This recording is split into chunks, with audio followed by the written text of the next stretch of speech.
Black Ops 3 or Call of Duty is for the War Machine map pack that's coming out.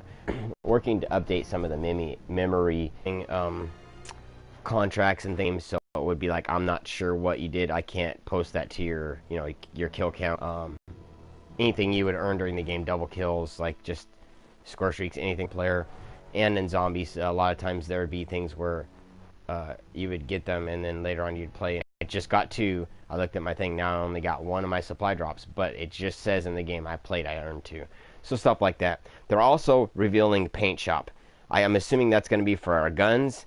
That's really cool. They're adding the customizable paint shop. They had that on there. They said they were going to, put that on there. But apparently, you would go into your, I think it was in a camouflage, somewhere in this section, maybe not in zombies, but you could go into your weapons, and there was like I believe in the multiplayer, in this menu, in the weapons, there was a actual paint shop. So you could do that. They're going to add a couple more things to, I like this shipment map. They're going to add a ricochet mode where apparently it's going to be only 100 points, I think. No, 75. So they're going to do Dom 75. So it's going to start at 75, and they're going to see if we want to do Dom 50, 75, or 100. I guess that's at which point you would end the game, because a domination game that's 100 points sometimes can be a long game. This is for everybody that's looking. I know you're waiting for the zombies information. There's some new Drosten file update stuff. There's some stuff on the codes. If you want to go look at Mr. Waffles, he has the specific codes to be entered. He only assumes there's going to be about 50 people putting in these codes. I don't know if anybody else is going to be doing that, but I'm sure it'll probably be some unlockable content that we need to go do. That, I mean, there's not a lot of hype for that. Everybody's not really excited for this game for some reason. I don't understand that. They're doing memory fixes for zombies too, and then this is the unfortunate thing. Although they're adding orders, they're not going to be on the new actual update. The full update is not going to have that. So apparently later on they're going to be doing a second update that's going to have that in it. So like what they're basically saying is that their title fix, which is the DLC update, that's not going to have it in there, but then they're going to do a secondary update here in a few days to add orders and contracts. So orders and contracts. So not just contracts, but you're going to be able to actually go and complete orders. So there's going to be lots of more stuff for us to unlock. I'm assuming this is how we're going to be able to get some of the guns that they have in for zombies. They had them in multiplayer in the orders and contracts area, and you had to go complete the certain items, and they don't have that menu accessible on zombies. So I'm assuming they're kind of merging that over to zombies. That's probably why it's taking longer, because at first they were just doing orders. Now I believe they're going to do orders and contracts, which is really cool, which means that they're going to bring some of that multiplayer menu stuff over to zombies. Hopefully that'll be nice. I don't want it to be a long time before they get ready to put the orders in, but I'm sure they're going to take, at least they say, what does it say, in a couple of weeks. So yeah, that could be it. That could be any time within the next month. It'll be before the end of the month, I believe, but you never know.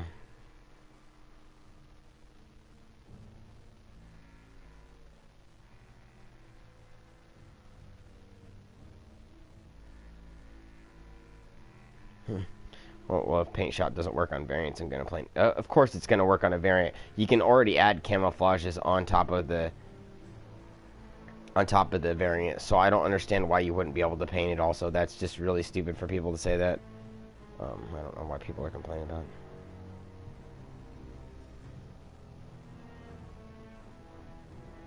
Little kids giggling because they can put boobs on their STGs. I don't think you're going to be able to put anything graphic on there, and then if you did put it on there, all you'd have to do is just report them and they'd get taken down. Oh, and by the way, if you guys are having any problems with cheaters or anything, they have a Sledgehammer Ban account on their Twitter. What they want is a user tag and video of them cheating, and they'll take appropriate action. So if you guys have anybody that's cheating in World War II and you know that they're cheating and you want to stop it, or if you know that there's a exploit or glitch of some sort that's making your gameplay not worth it, not worth you playing, go ahead and report it to them. Then they'll get on it and fix it. That way, if you're getting in a situation where some people are cheating and stuff, it's not going to bother you and it's not going to affect anything that you're doing. Because I know, for me, I was just trying to play some multiplayer, and there's people throwing satchel charges in the air and exploding them in midair, which is not supposed to be possible. So I'm not sure what they're going to do as far as that kind of stuff, but I'm pretty sure if you have video of it, you see people doing stuff they're not supposed to be doing, or you want a glitch fixed, go ahead and let them know. I'm pretty sure on the Sledgehammer ban, let me see if I could get the actual name for it, because it's got some weird title that they have that under. Let me see, so you guys could tweet them directly. Just one second. Looking for the account name right now. It's called the Ban Hammer, so it's at SHG_BAN Hammer. So B and Hammer, B and Ban, and H and Hammer, so Ban Hammer. So Sledgehammer, Ban Hammer is where you could get them. It says hackers ruining the fun for everyone. Report them here, but you got to have proof.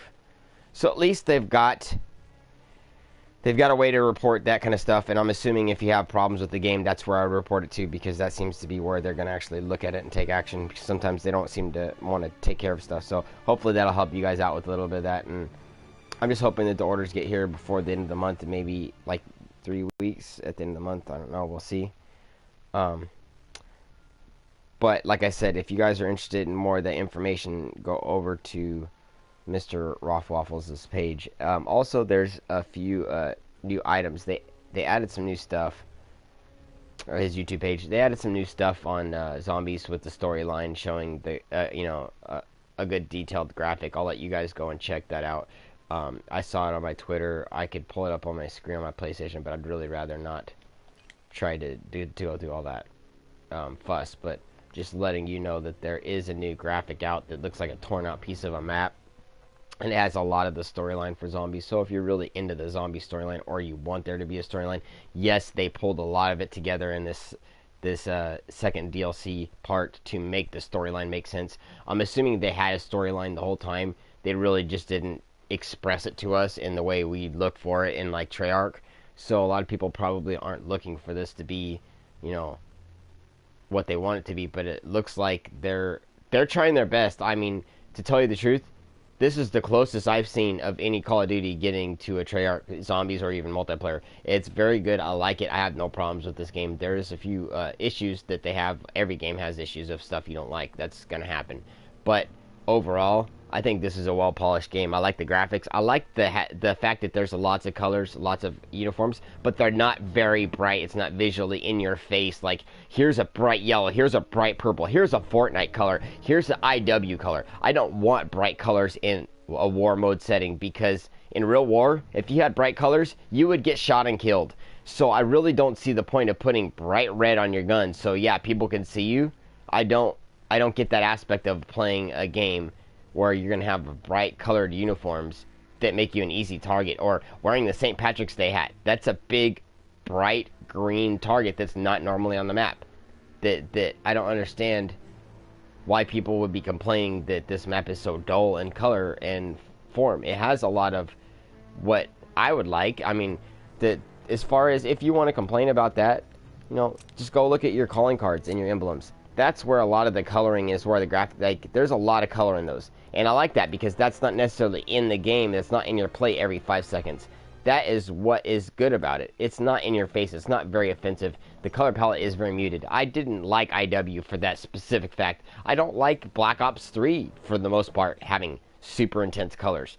I don't mind zombies being colored okay, but I don't want there to be yellows. I don't want there to be bright blues. I don't want there to be bright greens. That's just not needed in a video game. If I want to play that, I will go play a little video game on my cell phone. I'll play like Fortnite on my cell phone. Why would I want to, or something dumb like that? Why would I want to play on a console with bright colors? I don't want eye candy in my face. I don't want lots of bright colors that are just ridiculously crazy. That's not what I'm looking for. So I hope they don't put eye candy in Black Ops 2. I mean, I know they're going to. As much as I would hate that they're going to do that, they're going to. And they're going to put a lot of it. I can already see it coming. I can see the eye candy because there are a lot of kids that play this, which is weird being that this is a 17 plus game, that most of the fan base is under 17. So I don't understand how they're going to have adult content, but then say, oh, well, you can't do this and whatnot. Like, if it's a 17 plus game, if I'm streaming this, I should be able to curse and I should still be able to get, you know, whatever on there, and not be like age restricted. If the game's age restricted, I shouldn't have to restrict my age for this game because it should automatically be something restricted. I don't understand why there's little kids playing games like this. I understand they're marketing them to kids, but the adults have to buy the game ultimately, and so they're buying them for their kids. So you're really selling this to kids through adults, which is a weird way to do it. So you're putting bright colors in it to sell it to the kids, but then you're selling something that adults have to maybe want to play, because a lot of people that are my age, that are older than 20, like to play video games. They don't necessarily want to play a brightly colored game that pops in their face. So, you know, for the older gamers that played Nintendo, that played Atari, that played Sega Genesis, maybe Sega Saturn, Nintendo 64, maybe even Super Nintendo, the original Game Boy. If you played any of that stuff, a Jaguar, perhaps, probably not in here. I'm probably one of the only people. But I don't want bright colors on my screen. I don't think that that's part of it. I don't need that. If I want that, I'll go to a computer game. I'll go to a simpler game. I'll go somewhere else. I don't need bright colors on my console. So I don't understand why people are complaining and ragging on this. I'm sorry if this has been a little bit of a rant, but complaining and ragging on World War II. This Zombies is as good as you're going to get as far as gameplay. I know sometimes stuff is bad with the servers, but that's not necessarily the game operating improperly. The game works just fine. The game is fun to play. I can understand getting bored at doing the maps a couple times because there's only so many ways the map can vary itself, being the way that it is. And I don't see Black Ops being any different, though. The maps might have been different settings, but the gameplay itself is still just as boring playing one map over and over and over, unless particularly like how a lot of their maps were, they had challenges that would change. So this has no challenges and it doesn't change. That's, I guess, the dynamic that we're missing. There's no other aspect of jumping into a game and being like, okay, let's go do this time because when I go in there, I'm gonna have different challenges. So if we do the Easter egg, it's gonna be a completely different set of what I need to do for the Easter egg. Even though most of the steps are the same, it's kind of like when you change your challenges, you're getting yourself varied, like I guess, varied forms of the fucking Easter egg. So you have multiple chances to do one that you would prefer to do, or to change it, because then depending on the group mix of the challenges, certain people that don't do that challenge have to do it. So you're not getting stuck in a situation where, like, in this, anybody can do the challenge, but in that, certain people have to do certain things. Well, it looks like I'm having bad internet connection, so I'm going to jump out of this rant. I'll catch up with you guys next time. Hopefully it didn't cut me off.